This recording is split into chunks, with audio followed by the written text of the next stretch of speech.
Top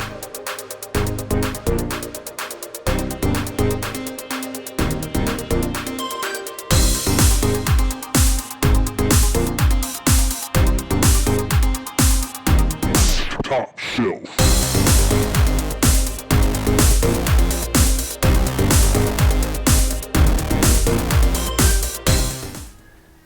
Hello and welcome to Top Shelf Board Games. I'm Hubba. And I'm Sabrina. And today we're doing a top 10 list for games for beginners. We've been asked quite a bit on what games are good for people who are just getting into the hobby. So we decided to do a top 10 list of our favorite games and ones we feel that beginners could play easily. yeah, so I made my list not so much of my favorite games, but games that I like and that are easy to teach to people, that are easy to learn, that are easy to pick up, that if you haven't played board games before, you could pick these games up and learn to play them pretty easily. That's kind of what I went for with my list. My list, I went for a variety of different themes, different styles, and just a lot of fun. Okay, so let's jump right into it. All right, so my number 10 is Sushi Go. Sushi Go is a really simple card game that introduces the drafting mechanic. So everybody gets a hand of cards, and each card has a different type of sushi on it. And you're going to choose one of those cards to keep, and you're going to take your hand and pass it to the person next to you. And then you're going to get the hand from the person next to you. And you're going to take that new hand, choose a new card, and pass it again. You're going to keep doing this until all the cards have been collected by the different players. Really simple, straightforward, plays really easily, and it's just one I really like. Okay, my number 10 is Hanabi. It's a firework card game. You're working together in a group, and you can't see the cards that you have in your hand. They're facing everybody else. So you're trying to give hints to what's in other people's hands without telling them. So you have to follow the rules. So you want to get a 1 down first, then a 2, then a 3, then a 4. And you get points for each of those colors that you have correctly laid down. So it's really good. It's very, very challenging. Right. So yeah, it's definitely fun. It's a good game. All right, number 9 for me is Friday the 13th. This is a trick-taking game with a cat theme, basically. You got black cats on the cards. So it's got a good amount of strategy. It goes over really well with people who don't play games. And it's actually one I like quite a bit. It's number 9. My number 9 is Talisman, the Magical Quest game. That is a lot more like Monopoly farming game. It's got you're going around the board in a square. You're rolling to move your characters around the board, but there's a lot more to it because you're doing different actions on the board, and you're trying to avoid werewolves and ghosts, and you're fighting creatures, and you're trying to get into the the middle, whatever that is. I don't know what the center of the board's called. You're trying to work into the center of the board. This one I don't know if I agree with for a new gamer, because this one, yeah, you're rolling like Monopoly and moving around the outside of the board, but this one has a lot more going on in it. Yeah, but it's not you're leveling up your character, you're getting new equipment, new weapons that give you new powers. There's a lot of little player powers that are going on in this game. I'm know about this one. Okay. It's not that hard. Okay. It's a good game though. I was thinking it's more just because of the style. And it's an old game. It's been around forever, hasn't it? It's been around for a while. It seems simple. It's okay. All right, number 8 for me is Timeline. Timeline is a 2 to 8 player game, and it plays in about 15 minutes. I don't like trivia games. I'm not good at trivia. I don't know history. I don't know dates. I'm just not good at trivia. But this is a trivia game that I like a lot. So everybody has a hand of cards, and each card might be a type of invention. It might be a person that in history.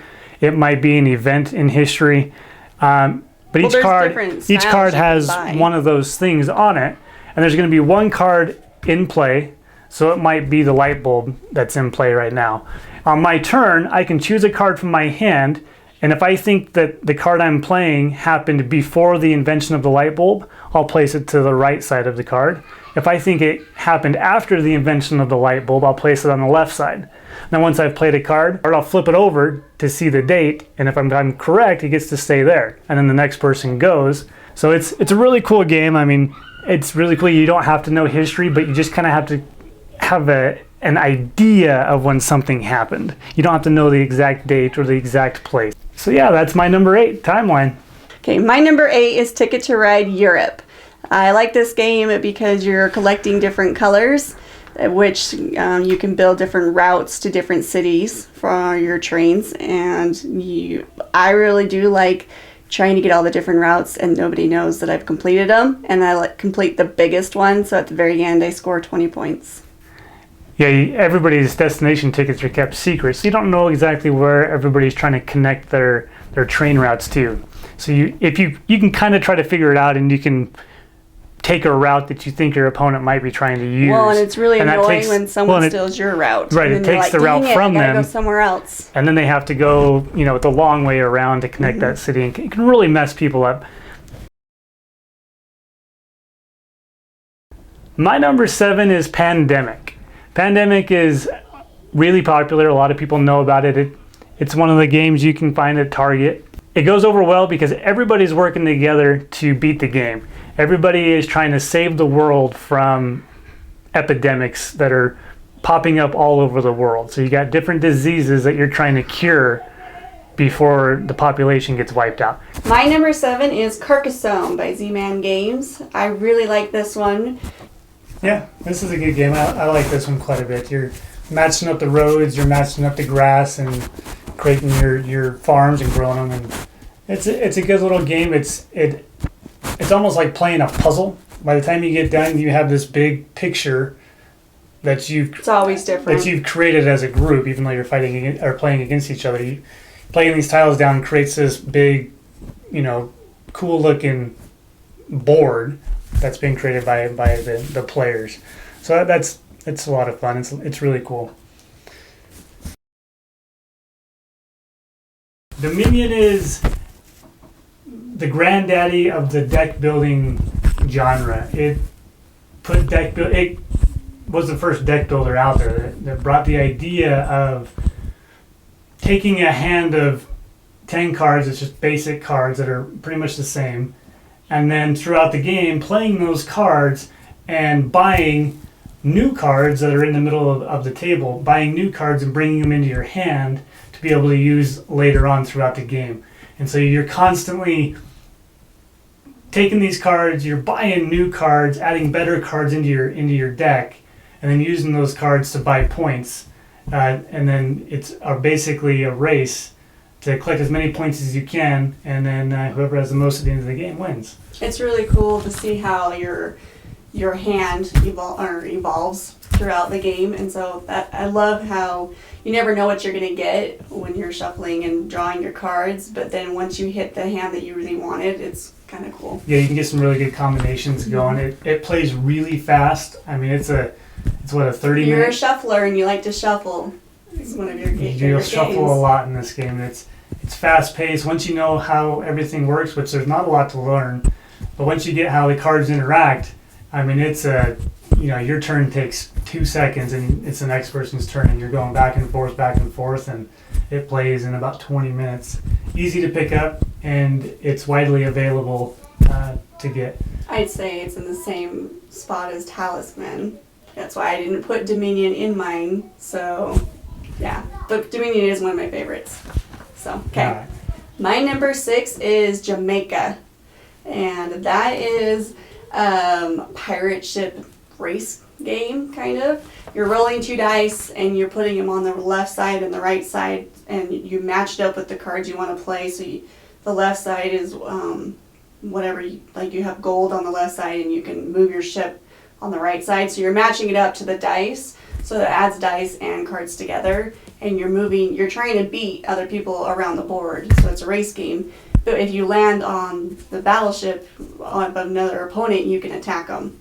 And so that's really fun. I think that one's really easy, and the artwork is really good too. Yeah, and you got these. Everybody has like these little boards that have different cargo slots, and you're collecting the.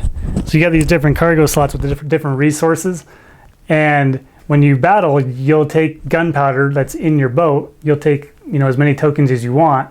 You'll roll a dice, add the total together, and whoever has the highest amount wins the battle. The winner gets to take one of the cargo slots from the opponent and put him into his own ship. And so it's a really neat game. It's got one of the best artwork. Mm-hmm. You do have to manage your resources a little bit, because if you don't have enough food on the place that you land on, or whatever it wants, money or food, then you go backwards. So you do have to make sure you have the right enough. You got to keep your gold going forward. You got to keep your food, and then you got to pay on the different spots. So yeah, a really good game. Number 5 is Rise of Augustus. Rise of Augustus is basically bingo, but it's the gamer version of it. The base mechanic is bingo. It's been a while since I played it. I can't remember if you buy cards from the middle or if you just pick cards from the middle, but you'll pull cards in front of you, and then on those cards, it's a Roman theme game, so there'll be pictures of senators and centurions and whatever, but there's little symbols on those cards, like a sword or a shield or a chariot or a lance, and think of that as the numbers on bingo. So on somebody's turn, they'll be drawing tokens out of a bag, and it might be a shield, and then everybody will take one of their little meeple dudes and put it on the shield. And once you've completed a card, have all the slots filled up, you get the points. You get the points, on the card. And some of them will give you unique abilities or unique powers that you can use to complete other cards more quickly. And it's just about completing your cards and getting the most points, and it's bingo at the heart of it. It's pretty easy. It's a lot of fun though. Yeah, it's for being a bingo game, it's really good. Number 5 for me is Survive. This is a really fun game where it's kind of a mean, brutal game. The island is sinking, and so each round you're moving your guys, trying to get them off the island, and then you're taking a tile off the board and revealing water underneath. And so eventually all those tiles will be gone, and everybody will just be floating in the water unless you've managed avoid the sharks. Unless you've managed to get on a boat and take it to safety. It's kind of a mean game though, because you not have purposely friends at eat the end of other the game. people's You may not have friends at the end of the game.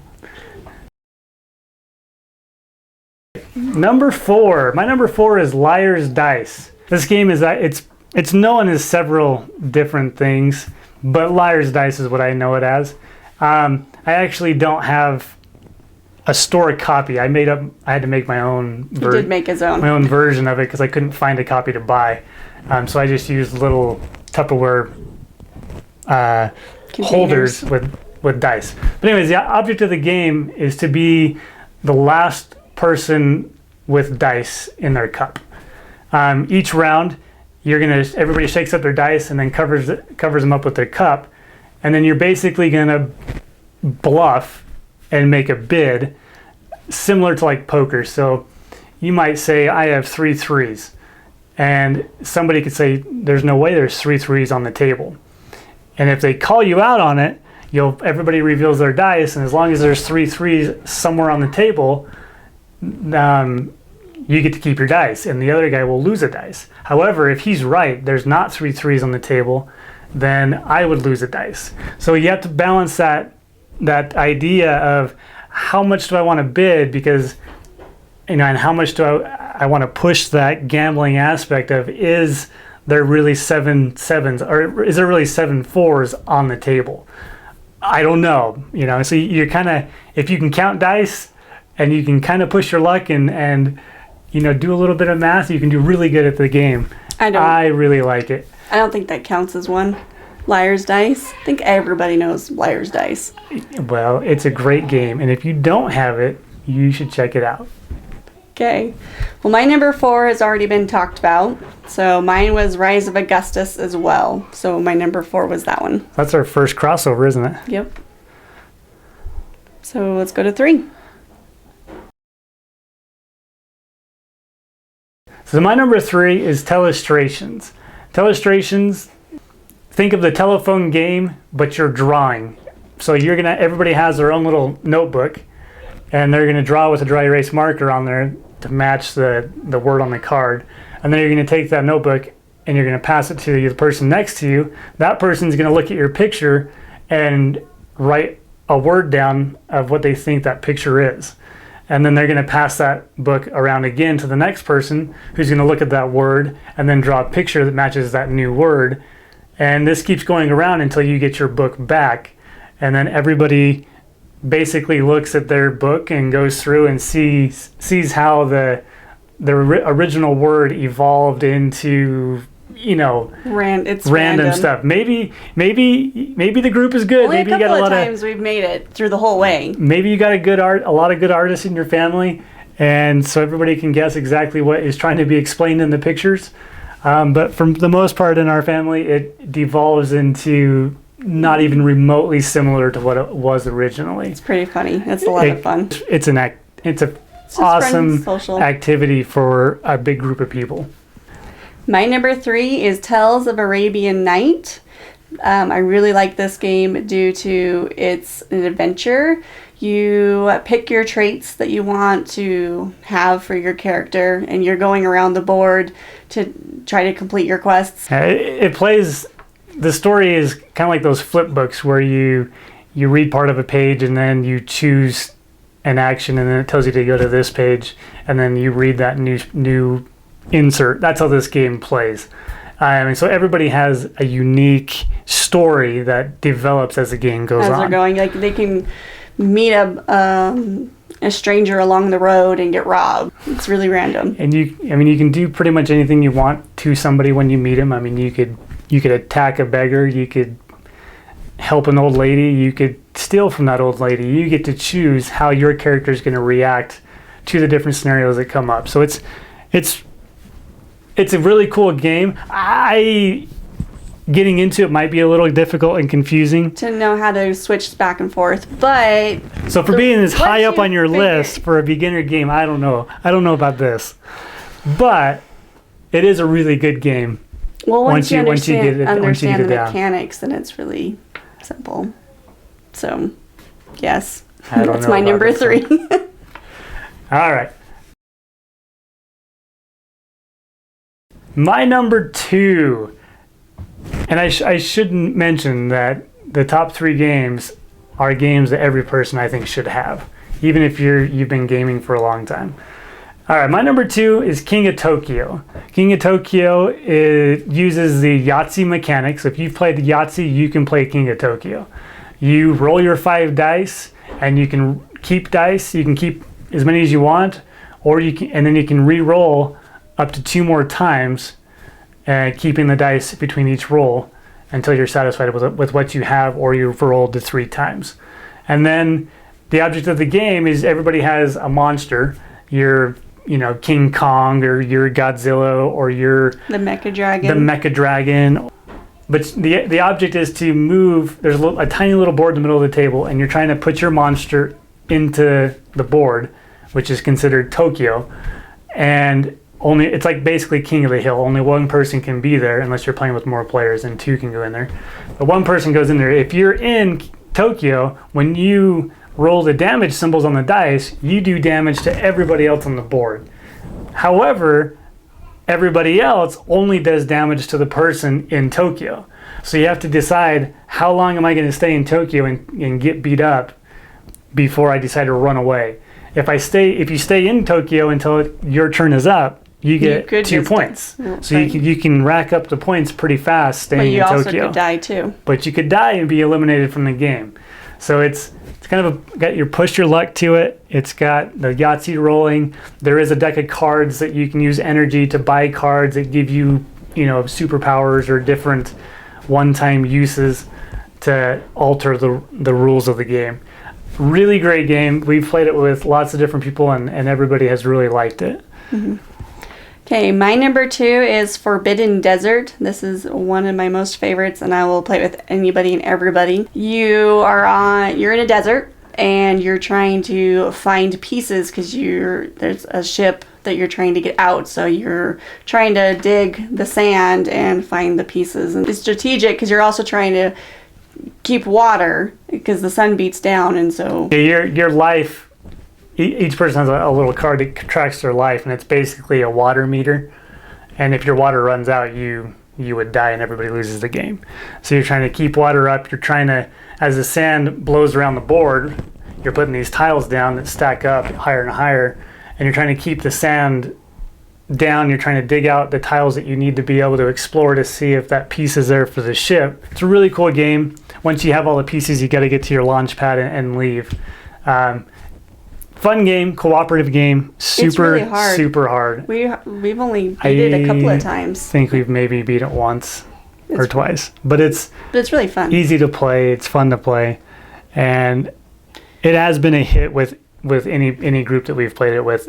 We've played it with people who don't play games at all, and they have absolutely loved it. And they wanted to keep playing until we beat it. Because it's a quick game. You play a game in 20 minutes, and you lose, and then you go, man, we got to give it one more shot. So yeah, good choice. Oh, thank you. My number 1 is Love Letter. Now, the title alone doesn't make it sound that intriguing, but Love Letter is a fantastic 2 to 4 player game that plays in 20 minutes. And the entire game is based around, 16 cards, 20 cards? There's a tiny little deck of cards. And with different characters. Each card has a different character with a different number, 1 through 8. Mm-hmm. And on your turn, all you do is you play a card. You do the power that the card says. So it might be look at an opponent's hand. It might be guess a card in an opponent's hand. If you're right, you get to destroy that card. Mm-hmm. And at any given time, you only have 1 card in your hand until you draw. And when you draw, you have to choose 1 to keep and 1 to get rid of. The one you get rid of is the one you use that power. So if somebody plays a card that lets them guess a card in your hand and they get it right, they get to discard your card, you're out of the game. And you go until there's only 1 person left, or until the deck runs out, and then whoever is still holding the highest card wins the game.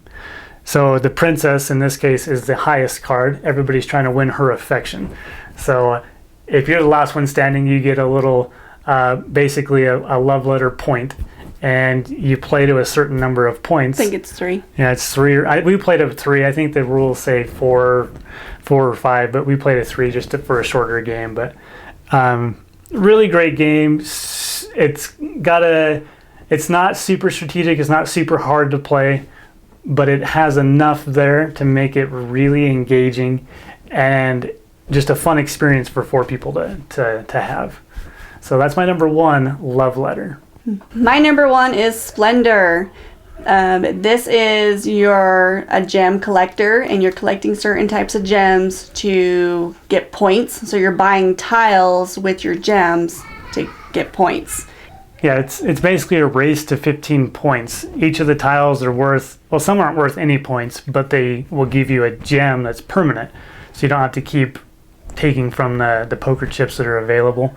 You'll have, so if you buy a card that has a blue gem on it, and you'll put that card in front of you, and now you have 1 blue gem always for the rest of the game. So it's an engine building game, a tableau building game, where you're collecting these cards, giving you permanent gems, might have 3 blues and 2 reds as you build up, which makes it easier to buy the higher cards that are worth actual victory points. And it's a race to 15 points. First one to 15 wins the game. We have different strategies. He goes a completely different route than I go, and yet we're still pretty close into winning. So that is one of my favorite. Actually, that's pretty high up there on my favorite of all games. Favorite games of all time. I have faith in you guys that you can play my style, because apparently I went a little harder than he did. Yeah, so my games are definitely really simple, easy to get into. The rule books are, 1 to 2 pages. They're easy rules to read. Okay, easy to get into. He reads all the rules and teaches me, so that's probably why he can go into it a little bit better than I can. He just teaches me. He had a good list. a lot of the games I really like on your list, but getting into it as a new gamer, might be. If you've never played anything but Monopoly or Life or something, you might want to stick to my list, because my list has games you'll be able to play and get into. My list. If you've played Ticket to Ride, or you've played some of these games and you have an idea of how playing games works, definitely check out Splendor. That is a fantastic game. Really, really awesome game. Like you said, if you want a challenge, then I guess go with mine. But I don't have to read the rule books. If you want fun, easy to play, fun games in 15 to 20 minutes, check out my list. It is a good list. But so is mine. It's all right. It's pretty good. Okay. That's it for now. Thanks for watching. Let us know if you tried any of these games and what you thought of them. And what's your favorite games to play with people who have never played board games? Or what games have you recently tried if you're just getting into the hobby that you have really liked? Put it in the comments. Let us know on Facebook, Twitter. See you later. Bye. Bye.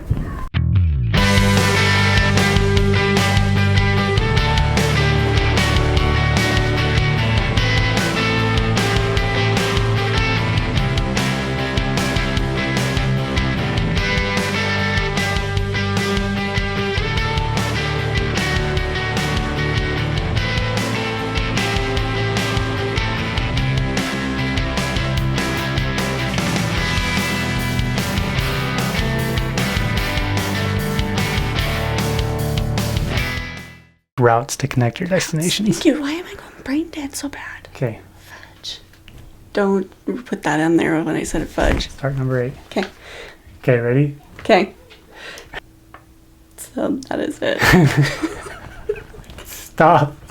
Ticket to Ride. Why am I having a hard time? You collect colors so you can play your trains onto the board to make routes. Okay. That connect all the way together from one city to another. Okay. Oh, wow. I didn't take my Wheaties today. Just say what you like in it then.